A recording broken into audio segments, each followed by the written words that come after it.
Bonjour à toutes et à tous et bienvenue dans cette vidéo, c'est Momo avec vous. Aujourd'hui on se retrouve pour une vidéo assez spéciale sur ma chaîne YouTube, puisque je vais vous montrer qu'est-ce qu'on peut faire avec un vieux PC d'il y a 15 ans.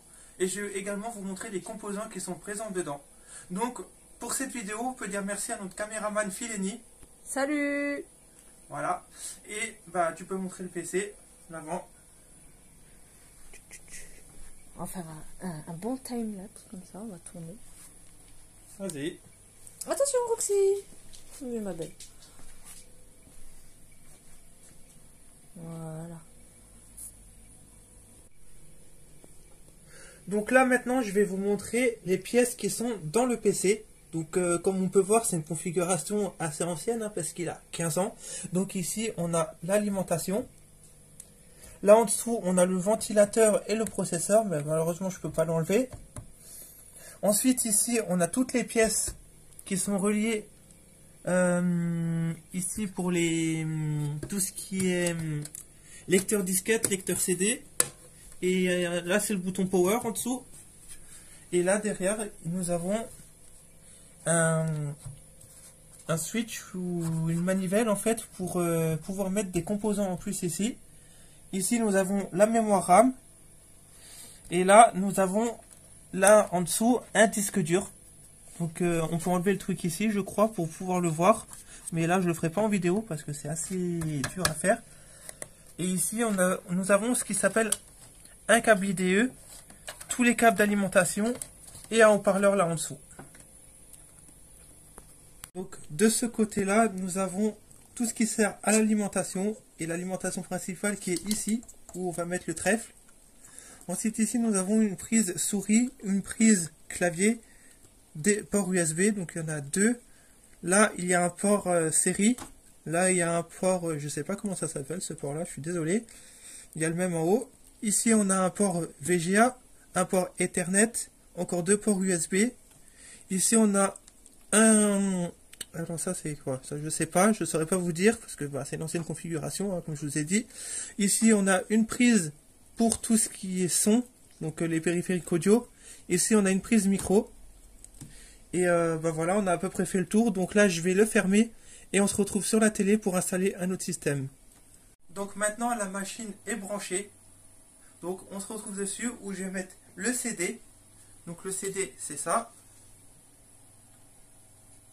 Donc là je vais le mettre dedans. Et après, donc je vous montre, hein, je mets bien le CD dedans.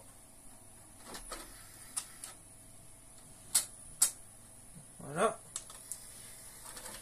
Et maintenant on se retrouve sur la télé pour installer le système. Donc là maintenant on est sur la télé et là il va falloir que je configure le BIOS parce que comme vous voyez le PC n'a pas été utilisé depuis très longtemps. Donc c'est parti, on rentre dans le BIOS. Voilà. Et là il va falloir que je remette la date. Donc il va falloir que je trouve la date quelque part.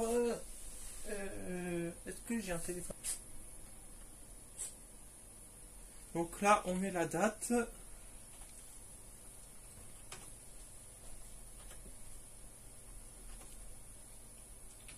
Voilà. Ensuite on fait donc le 2 1 2020. Voilà. Donc ça c'est bon. Là je m'assure en fait que il va démarrer comme il faut.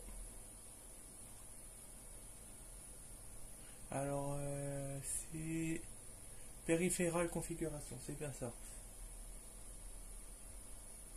Ok, alors tout est en auto, donc normalement ça doit pouvoir le faire. PCI configuration. Advanced System configuration. Ah non, non, ça reste comme c'était ça. Voilà. Ok. Et là, il faut que je vois Security encore. Donc tout ça c'est bon. Ok, tout ça c'est bon. Donc là, il va redémarrer.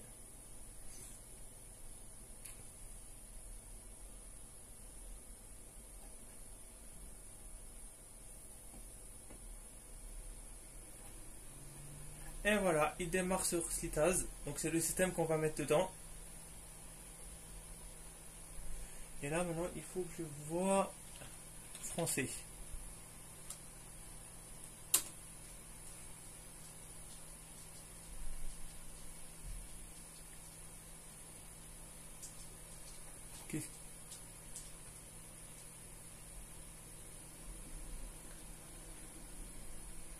Ok, donc là on fait Slitas Live.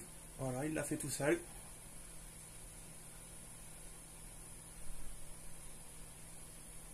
Et là maintenant il charge le système parce qu'en fait c'est un système qui est directement sur le CD, ce qui veut dire que vous ne pouvez pas l'installer sur la machine et ça fonctionne avec moins de 128 MO de RAM. Donc ce qui est assez correct pour un petit système comme ça. Et il faut savoir également que tout le système entier fait moins de 100 MO tout compris. Donc là on laisse charger.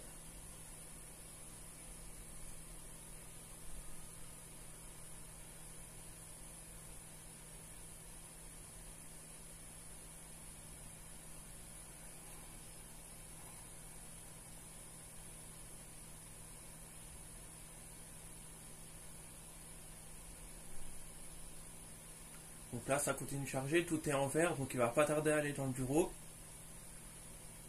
Et voilà, nous sommes sur le bureau de Slitas.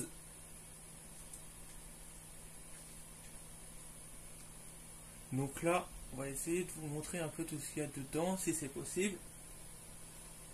Et on vous montre en même temps qu'il peut aller sur internet, malgré qu'il est très léger.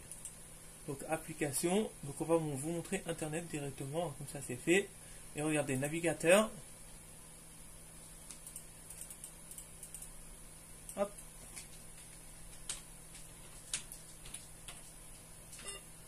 Ah. J'ai compris. Et c'est normal. D'accord.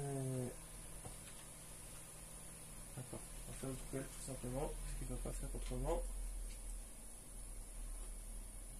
Et là, c'est un fail parce qu'il ne détecte pas ma connexion. Voilà. Donc on va essayer sur un autre...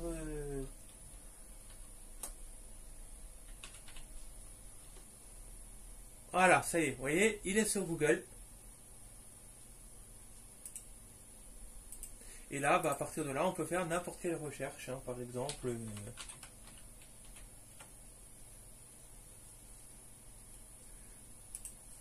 Et voilà, en plus, comme vous pouvez le voir, ça va largement assez vite.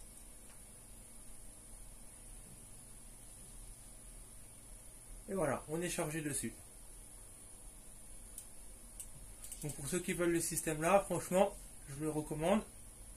Et en plus, vous pouvez installer des applications depuis des dépôts directement.